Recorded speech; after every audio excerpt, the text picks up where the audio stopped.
What's good, YouTube? It's your boy MillyReacts, and I'm coming back at y'all with another reaction video. So I found this crazy video on YouTube called Stalker Pretends to be a State Trooper Doesn't End Well, bruh. And people being stalkers has always been kind of funny to me, because it's like, what did that person do to the fact where you feel like you literally have to watch their every move, bruh? That is not healthy, gang. You need to go out there and find you somebody that's for you and not stalk nobody. That's just weird activity. But y'all know we gotta react to it together. So if you're new to the channel, go ahead and like, comment, subscribe, turn on post notifications so you don't miss when I upload. Follow me on all my socials. The link to everything is in the description box below. Join my membership. It's only $4.99 a month. Click that link if you're interested, and let's get straight into this video. In Tavernier, Florida, an extraordinary tale emerges as a woman's ex-boyfriend employs cunning tactics in pursuit of his desires. Law enforcement's riveting investigation leads to a dramatic confrontation, exposing the astonishing extent to which some will defy the law.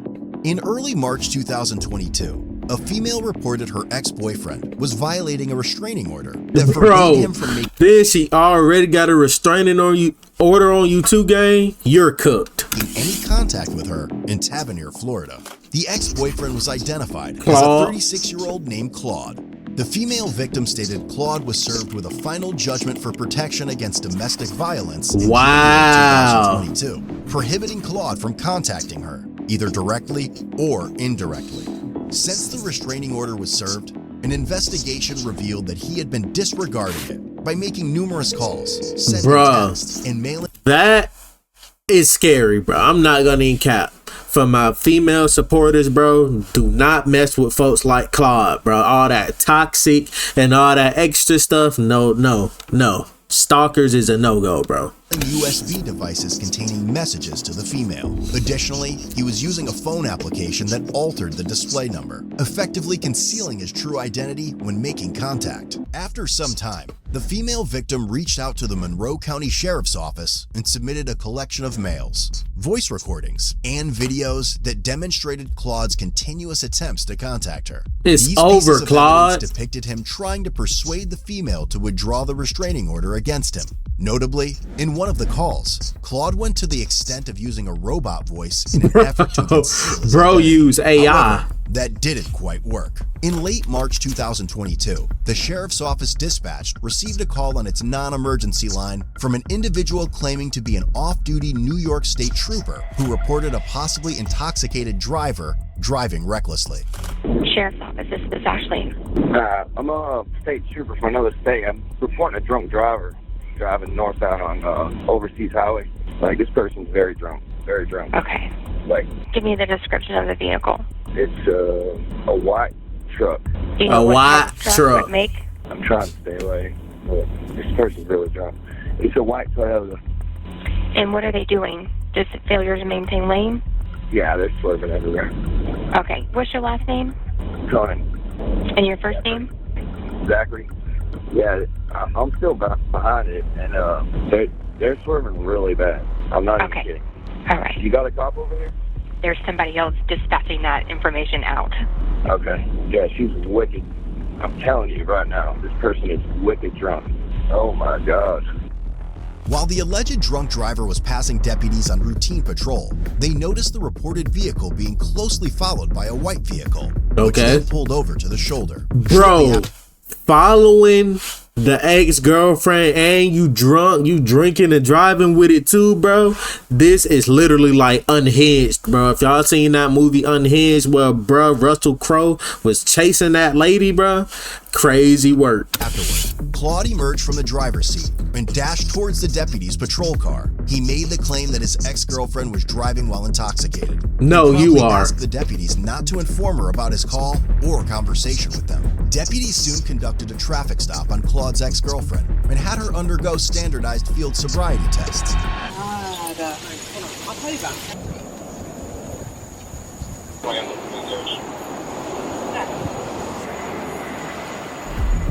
The female victim voiced her suspicion that Claude was behind the traffic stop and harassing her. In the end, she showed no signs of impairment and was released.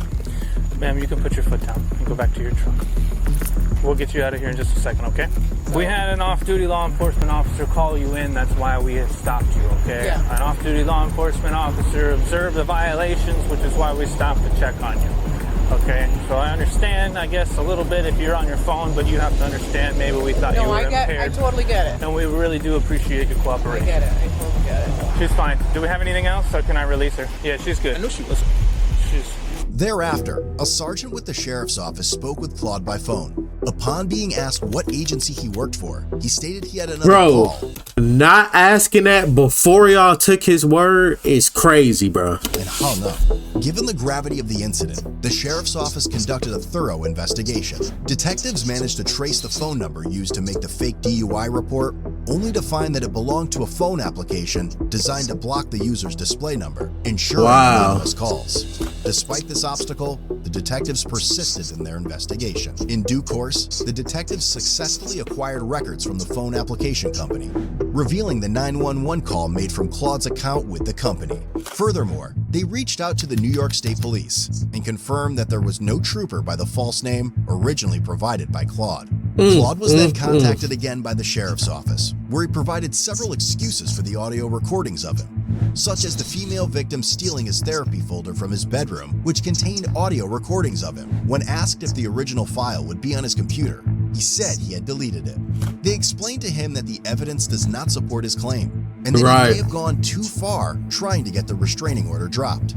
At the end of March 2022, a warrant was obtained for Claude's arrest due to him violating the restraining order, and he eventually turned himself in. During the subsequent interview, Claude evaded answering questions by asserting that he was the victim, claiming that his ex-girlfriend had abused him for years. Bro, what? He was fearful and dealing with PTSD. When the investigators if you was getting abused for years and you're suffering from PTSD, why are you stalking her? That don't even make sense. Why would she get a restraining order on you and you don't have a restraining order on her? That don't even make sense to it. 911 recording, in which he falsely portrayed himself as an off-duty state trooper, Claude denied making the call. Although he admitted knowing the person responsible for the call, he refused to disclose that information. He was shortly released on a surety bond. Following further investigation in late June 2022, another arrest warrant was issued for Claude, this time for the offense of impersonating a police officer.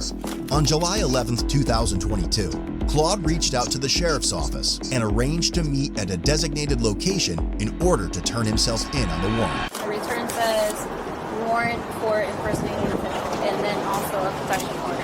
Who's the one that put out the warrant? MCSO? Us? Detective O'Neill. I don't know what it's for or why, but that doesn't sound good. What's the warrant for? Impersonating an official. Okay, for what? What'd you do?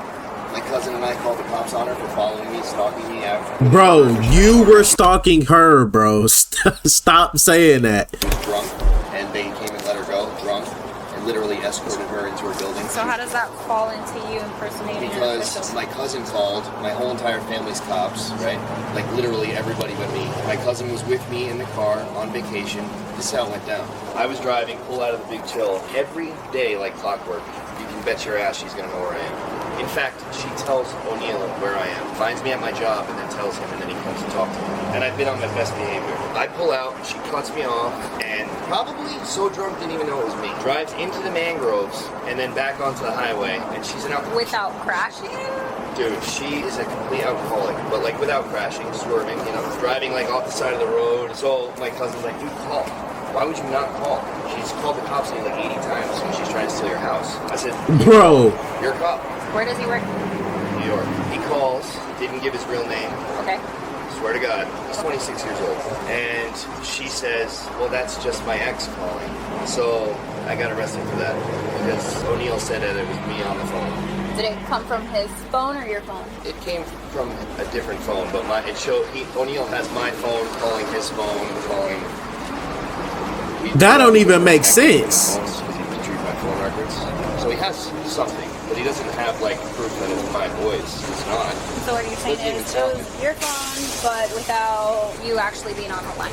Right. It's not, you know, what am I going to do? Bro, I mean, he don't even know what he's trying to say at this point, bro. Right. Yeah. It's not my voice, so. You have a protection order in place? Yeah, that's why. I have her on camera like 15 times coming down my blog. Like, I'll be at the food store with kids. She'll pull right into my truck. You go inside. and then I'll come out, she's right next to me and literally panic and leave. Of course, my whole life is a TV show. I have a dash cam. My house is put up with cameras. Smart. And no matter how much stuff I show Judge Garcia, he just denies the motion. You've already tried showing that she's the one that's contacting you or following you or whatever. So that's the sucky thing about like protection She orders. actually came in my house and told me she was going to kill me on camera. I have the video. And then literally looked and smelled my bed sheets, went in my bathroom, went through my drawers and left. No, that's all the things you did, gang. Lied on police record, said that I came to her house. We didn't show them that? I did. I gave it to Judge Garcia. He said she wants to feel safe. I'm going to make her feel safe for 2 years. No, I know, but what they do about that? Her entering your home. Were you guys still married at the time or together or like living together? She lived in a different apartment. She lied on record. And the cop even wrote it on the paper. It said she lied. And they didn't do anything about it. And now this guy's destroying my life. Like literally ruining my life. I'm a single dad. I have my kids by myself at home. Is it kids in common or no? No. Oh God. She just wants money. She called me and asked for 80 grand and sent a phone call to Officer O'Neill and said that I had contacted her. And I still got arrested. So they just confirmed your warrant. So what I'm gonna do is I'm just gonna take your hat off, make sure take everything out of your pockets. Hey! Okay. You're right. Why'd you turn yourself in on your birthday? Because he was going to come to my house and make a spectacle in front of my family. I think this is her last shot. So she only has 10 more days to respond to the lawsuit or she loses by default. Yikes. So it's like there's a lot of money on the line though. Right. A lot. Ultimately, Claude was charged with felony. Wow, they got him. Impersonating a law enforcement officer, unlawful use of a two-way communication device, misdemeanor counts of misuse of the 911 system, and false report of a crime. Lastly, his bond was set at $75,000. Woo! Claude got it. He can pay for it. Code Blue, no. We do this every video, bro. No free promo, you guys. But hey, Claude is a menace. And then he tried to flip the script like it wasn't him. Bro, that's sick. But if you're new to the channel, go ahead and like, comment, subscribe, turn on post notifications so you don't miss when I upload. Follow me on all my socials. The link to everything is in the description box below. Join my membership. It's only $4.99 a month. Click that link if you're interested. And it's your boy MillyReacts, and I'm gonna see y'all in the next video.